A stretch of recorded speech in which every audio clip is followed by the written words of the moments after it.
Guys, good morning. তো আজকের হচ্ছে আমার বার্থডে। তো আজকের আমি সারাদিনে কি করব তোমাদেরকে কিন্তু আমি সেটাই দেখাবো। তো তাই জন্য এটা একটা নর্মাল ব্লগ না, স্পেশাল ব্লগ। তো আমি চান করে সুন্দর একটা ড্রেস পরবো। অবভিয়াসলি এরম করে তো থাকবো না, সুন্দরী হয়ে আসবো। তারপর আমি পুজো দিতে যাবো মন্দিরে, আমার বাড়ির পুজো করব, তারপরে অনেক অনেক ঠুসবো। তো চলো দেখা যাক আজকের কি করি। তো চলো আজকের ব্লগটা স্টার্ট করা যাক, চলো।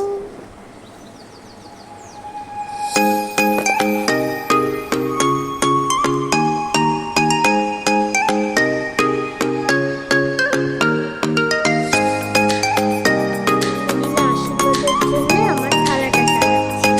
এই যে আমার প্রদীপ, এখানে ধান, সরি, এখানে আমি চন্দন বাটা রেডি করেছি, আর এখানে আমার দুব্ব।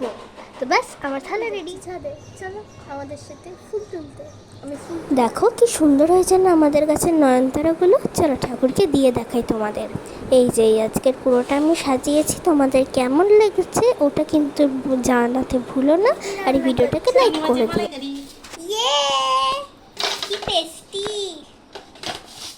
এই যে আমি একটু কাজল পরে আশীর্বাদের জন্য বসে গেছি। আর আজকের আমার বাড়ির সব বড়রা আমাকে ধান দুব্ব চন্দনের টিপ দিয়ে আমাকে আশীর্বাদ করলো, পাখা দিয়ে হাওয়া করলো, আমার বাবা মাসি দাদুরা করলো। এবার চলো আমরা খেতে বসি।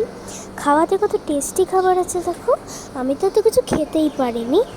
তো যাই হোক, আজকের ছিল শুক্তো, ডাল, আলু ফুলকপির তরকারি, মাটন কষা, চিংড়ি মাছের মালাইকারি, আমার অল টাইম ফেভারিট, আমার দাদুর হাতের বানানো পায়েস, চাটনি, রসগোল্লা, বেগুন ভাজা, আলু ভাজা, পাতুরি, ভাত, পোলাও, লুচি আর পাঁপড়। আমি তো প্রথমে ভাইস দিয়েই স্টার্ট করলাম, তারপরে এত কিছু খেয়ে দিয়ে আমি একটা ওরিও কর্নেরটা খেলাম, যেটা আমার মা এনে দিয়েছে। এটা কিন্তু খুবই টেস্টি ছিল। আর এই যে আমার বার্থডে কেক, জাস্ট অসাম।